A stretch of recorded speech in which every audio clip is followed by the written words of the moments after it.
So this is the chapter 15, the Mughal Empire 1, 1526 and 1605. So basically, the Mughal Empire, you can say that is the Muslim rulership that had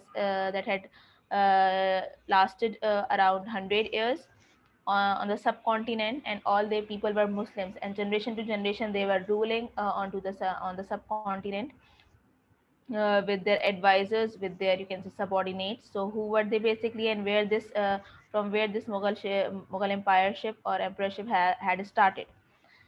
So the first Mughal emperor, who were they basically? Let's start. Now people can see the info boxes is given over here. That is about the Mughals are the most famous of all the imperial families of India. They were very rich as well as powerful. Their palaces and tombs still amaze the world by their size and beauty. The word Mughal has come to mean nowadays someone who is particularly rich and powerful. For example, a movie Mughal in the film world. So basically, these are the people, those who were rich at that time, and some of the people of their families, they became emperor to serve their country people or their city people or their community people, right? So the first Mughal emperor, who was the first person from where this emperorship had started, that the person name is Babur, 1483 till 1530.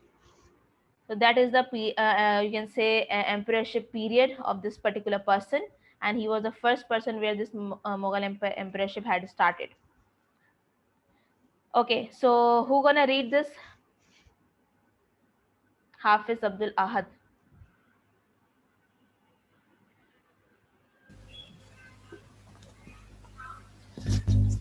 Babur 1483 till 1530.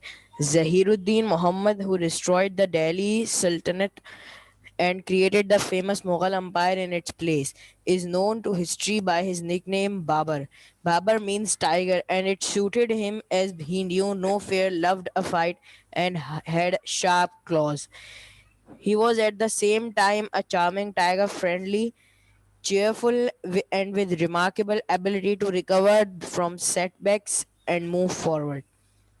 He asked a lot of his soldiers, but they admired and obeyed him. Hmm. For most of his life, Babur had little to do with South Asia.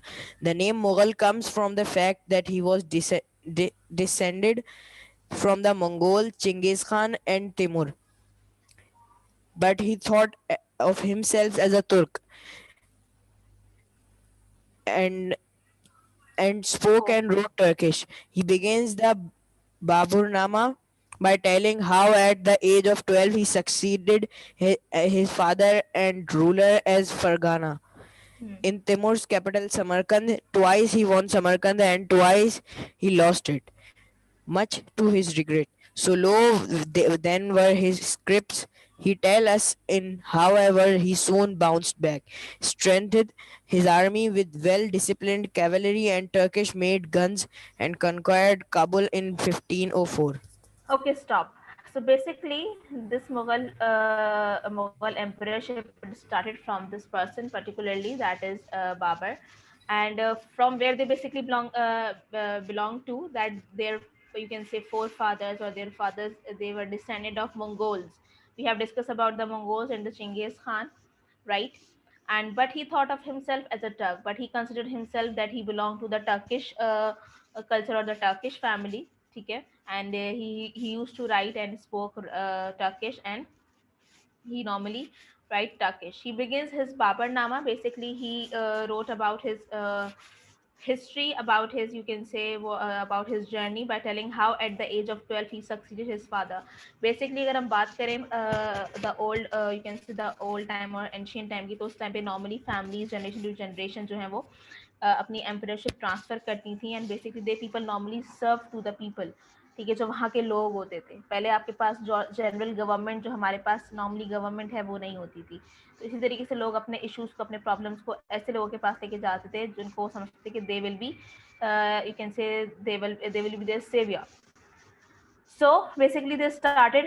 His father was a ruler of Farhana. Basically, that is the capital of Uzbekistan. You will must have heard the name of this country, Uzbekistan. His main hope as a young man was to win Timur's capital, Samarkand, Twice he won Samarkand and twice he lost it. Basically what the people used to do, if they wanted to rule on that particular area, तो पहले वो उसको achieve करते थे, ठीक है, उसको जो है वो normally the people used to conquer from the other government by battleship or by the war.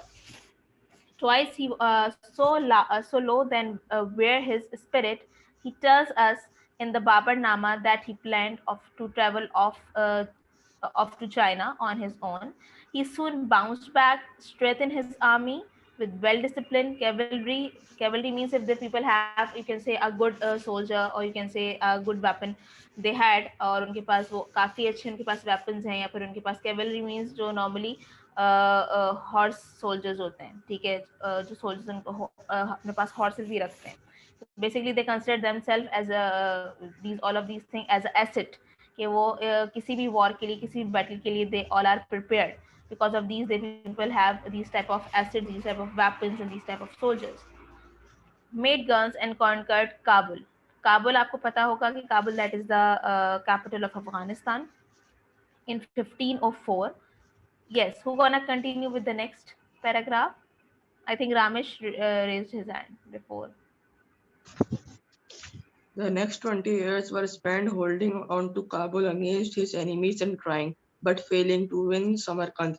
What took him eventually into South Asia in 1524 were the offer of an alliance from one of the rivals from the throne of Delhi and the hope of rich plunder from India. Babur's army was only 12,000 strong, but it had fought many battles and had modern weapons, including cannons and muskets. Even if his Turkish guns were not very accurate, they terrified the enemy, especially their horses and elephants. A Okay, key now moment. stop. Ramesh, stop. Now people can see this is the map is given कि किस तरीके से the people started conquering, they were conquering the whole areas basically.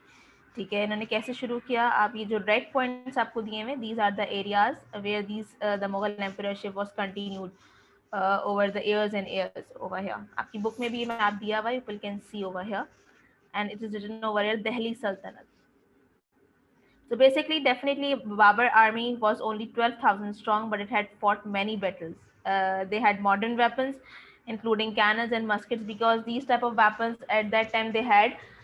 ये बहुत बड़ी बात होती थी, उनके पास cannons होना, muskets होना. People can search on Google कि what these type of weapons basically. Even if his Turkish guns were not very accurate, so basically उनके पास जो soldiers थे काफ़ी trained थे, ठीक है, especially their horses and their elephants used to the जब उस टाइम पे कोई भी वॉर होती थी या बैटल होती थी, तो basically they use normally these type of animals as a source of you can say saviour. What happened, a key moment, Panipat. ये क्या जगह है, ये क्या चीज़ है, you will discuss over here. Basically that is the place in the sub continent in the south Asia basically. Yes, who gonna start this one? Miss, I can. Okay. A key moment Panipat 1526. Babur now turned his attention to the Delhi Sultanate and led a number of expeditions into the subcontinent, conquering most of the Punjab in 1525.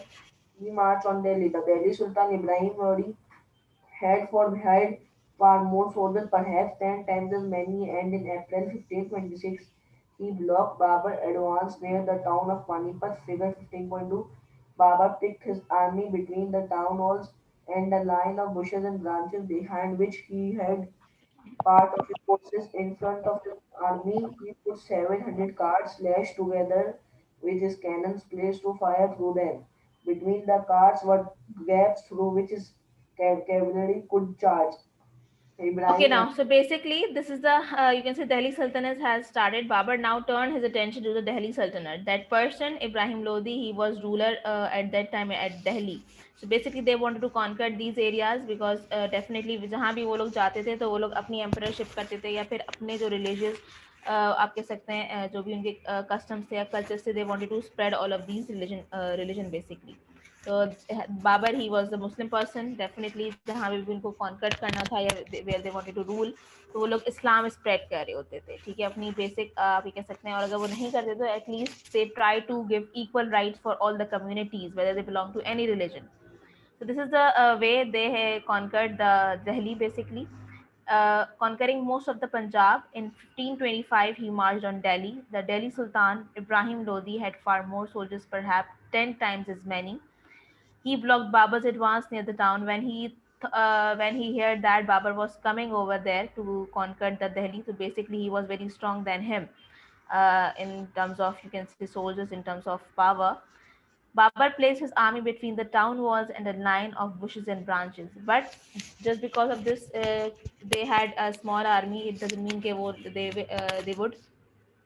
lose the battle. They had some strategies how they conquered the city. Okay, how they tackled with their enemies. So this is the reason they won this victory. Okay, you can see this is the Humayun diamonds. What is this basically? हम बाद में पढ़ेंगे. Who wanna continue with the next? On the next. Miss, can I read? Sure, sure.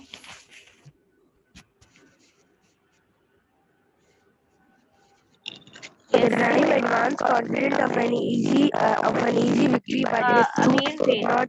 Wait. I think Of an easy victory, but his troops could not push their way past the Karts. The Afghan cavalry circled them and attacked from behind. Babur's gun did damage as well as making a fearful noise. In the end, the Mughal army won a great victory. At least 15,000 of the enemy died at Panipat, including Ibrahim. Babur took Delhi while sending his son Humayun to take Agra and the Sultan's treasure. He divided much of Ibrahim's treasure among his army and his nobles and also sent some of it to the holy cities of Makkah and Medina. okay Now now. Babur had to show all his skills as a leader. While his enemies had gathered to drive him from Delhi and Agra, his soldiers wanted to go home. It was very hot and dry in Ganga Valley, and they did not like what they saw around them. Okay, now stop. Basically, that is the way that how they conquered. Ibrahim advanced, confident of an easy victory. He considered that victory was easy, but his troops could not push their way past the cars. The way they, you can say, make them stand in front of them, their cars, जिसकी हम बात कर रहे हैं, जो कि normally आप ये कह सकते हैं जो बाबर की आप कह सकते हैं कि सोल्जर्स थे, the way they strategize the whole war, basically this is the reason they got this victory. Babur's gun did damage as well as making a fearful noise. Mughal army won a great victory. At least 15,000 of the enemy died at Panipat, including Ibrahim. After that, they basically conquered the whole Delhi, or his son, that is the Humayun. He was also the, you can say, the emperor after the Babur.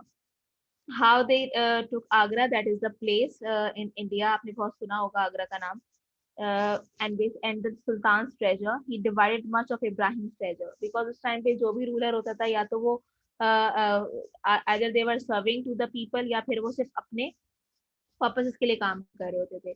So Ibrahim, he's one of them, that person who was collecting the whole treasure, whole money for only himself. So basically, when Babur took the Delhi, so basically he divided the whole treasure, the important, you can say, asset into the noble families. ठीक है, especially some of them he sent to the holy cities, to Makkah and Medina, कि वहाँ के जो लोग हैं वो भी जो है वो उनकी कुछ बेहतरी हो या फिर उनकी particular city और मजीद build up हो. Now Babur had to show all his skills as a leader, while his enemies had gathered to drive him from Delhi to Agra. His soldiers wanted to go home. It was very hot and dry in the Ganga Valley, and they did not like what they saw around them. Basically, that was the spirit of their people, of their soldiers, that they were all the time stood by him, although they did not consider what season is going on, either the summer, either the winter. लेकिन उनका एक आप कह सकते हो enthusiasm था. They were working with that person at any cost, in any you can say, in any time. Yes, Fatma, you want to read this one, right? Yes, yes. Okay.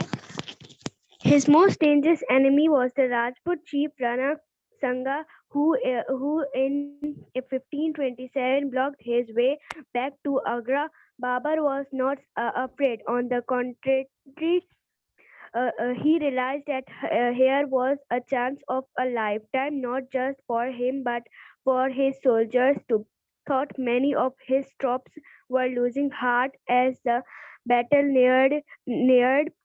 He showed his powers of leadership in a brilliant speech. He reminded them that Rana Sagha was a Hindu and it was their duty to defeat the infidel. If they died in battle, they would go to heaven. If they ran away, Allah would not be merciful to them. He reminded them that death for a good cause was better than life with no purpose, and made them swear on the Quran that they would fight to the death. His Okay, now speech. stop, Fatma. So this is the next person, the Raja Rajput chief Rana Sanga. He was the next enemy, where he found in Agra in 1527. Babur was not afraid, definitely, because his soldiers they were completely, you can say, collapsed, or their morale was down. So what happened next? Though many of his troops were losing heart as the battle neared, definitely he showed his power of leadership.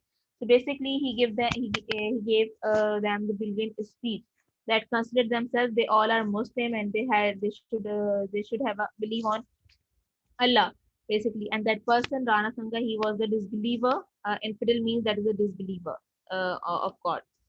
So if they died, so that definitely they would go to the heaven. Because अगर हम लोग एक general बात कह रहे होते हैं, आप सबको पता होगी ये बात कि एक fighting in the war or the battle. So he reminded them, definitely he gave them speech that death for a good cause was better than life with no purpose. अगर हमारी जिंदगी कोई मकसद नहीं है, तो it's better to you can say go for the death, and made them swear on the Quran that they would fight to the death. और उनका यही purpose था कि वो for the serving of the people or for the serving for Allah, they would fight till the death. Yes, Jafar. Jafar, you raised your hand before, if I'm not wrong. His speech had affected he wanted. The Mughal troops fought with great courage. After a struggle which lasted most of the day, Babur won a complete victory. It is possible that a vital moment some of the Rajput allies deserted to the Mughals, changing the battle in Babur's favor. Following Panipat, Babur's empire stretched from Kabul in the west to Bengal in the east. Babur was by any standard an impressive leader. He was an excellent general, and his Baburnama shows him to have been an intelligent man who studied the world closely and learned from his mistakes. He loved garden, and when he died in 1530, aged 48, he was buried in a garden in Kabul. Okay, now, so basically, definitely, as he told us in this paragraph, the Mughal troops fought with a great courage, with the Rana Sanga, and Babur won a completely victory. It is possible, but movement some of the Rajput allies to the Mughals. Some of them, some of their, you can say, their enemies people, they came towards them. कुछ लोग जो थे वो फिर उनकी team में शामिल हो गए, अब आप कह सकते हैं इनकी फैमिली में शामिल हो गए बाबर की. Swinging the battle of the Babur's favor, and Babur's empire stretched from Kabul in the west to the Bengal in the east. Basically, they had started from this Afghanistan. मैंने आपको भी बताया कि that is the Kabul is the capital of Afghanistan where they had started. उन्होंने यहाँ से basically अपनी journey शुरू की थी, and how they were spread into the subcontinent. पहले ये जो थे वो दिल्ली की तरफ आए, पंजाब की तरफ आए, फिर ये दिल्ली की तरफ आए, and they spread it all over the some of the part of the subcontinent. Because if we talk about Pakistan or India, he loved garden, and when he died 1530, age 48, he was buried in a garden in Kabul. Basically, his tomb you can see in the figure 15.3. Babur's tomb in his garden in Kabul. The tomb was restored by Jahangir in the 17th century, was added in the 19th century. And after his death, his son, he became the emperor Humayun, with the name of Humayun, 1530 till 56. Yes, who wanna start this one? Ramesh. Humayun had none of father's energy. When required, he was a good general and sensible ruler, but he did not really take much interest in ruling. His great interest was astrology, studying the planets and stars and using their movements to guide him. Humayun's reign started well, but he faced two problems which he never solved. The first was his brothers who were always plotting against him. The second was Sher Shah, another Afghan warrior who had made himself ruler of much of the lower Ganga valley. Sher Shah was a fine general who wished to have the Delhi throne for himself. When Humayun led the Mughal army into Bengal against Sher Shah, he faced the same problems as his father. The Mughal soldiers hated the heat and the countryside and they Okay, stop. wanted to Okay, return stop. home. Ramesh, let me continue with this. Okay, so he was the person after the death of Babur, his son became the emperor because they had also other sons, but जो emperorship है वो इनको transfer की गई थी कि वो किस तरीके से rule करते हैं. Although he was a sensible and a good general, but definitely जरूरी नहीं है कि जो हर कोई वो emperorship में या फिर rulership में जो है वो interest ले. Likewise, he did the same thing, Humayun.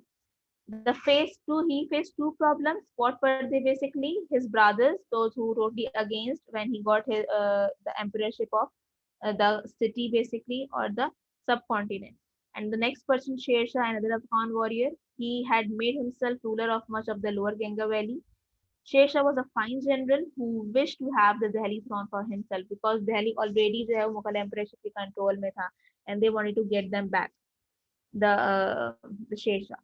When Humayun led the Mughal army into the Bengal against Sher Shah, he faced the same problem as his father.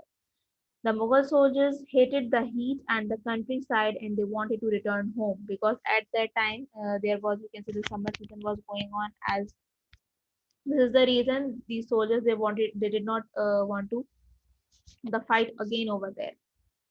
Unlike his father, how Humayun could not raise their spirit. Unfortunately, because he was not interested in the rulership, definitely he did not encourage his soldiers basically.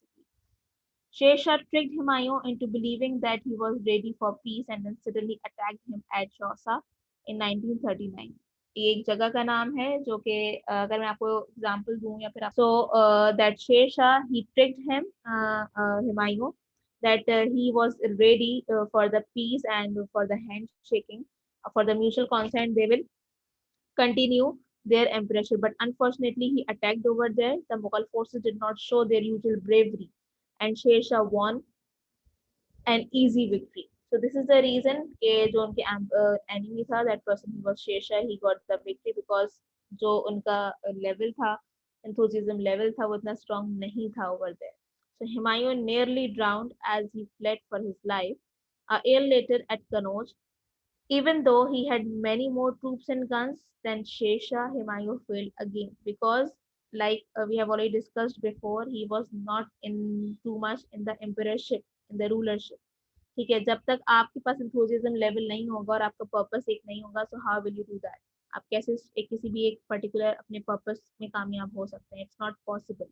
Although he had good weapons, he had you can say advanced weapons as well. But उसने उसको properly या फिर आप कह सकते हैं meaningfully use नहीं किया. This is the reason he got the defeat. Okay, who wanna continue with this? A year later at Kannauj on this paragraph.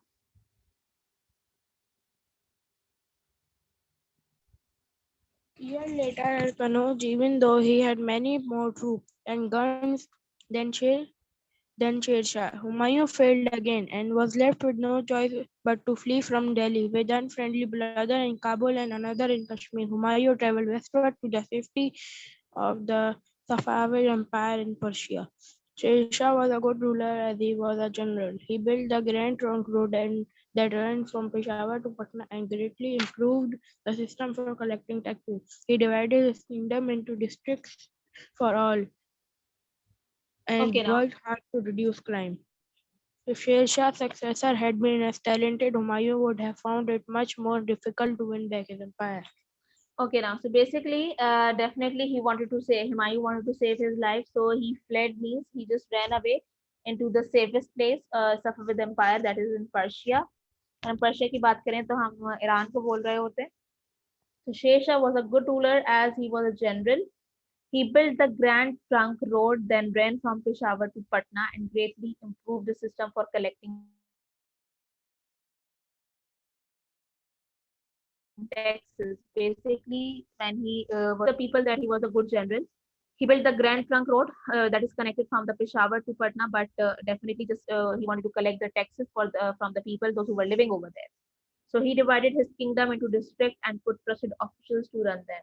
तो basically उसने एक proper अपनी government बनाना शुरू की, district को divide किया, जो उसके officials थे, जो उसके advisors थे, he basically gave the authority to run their district basically.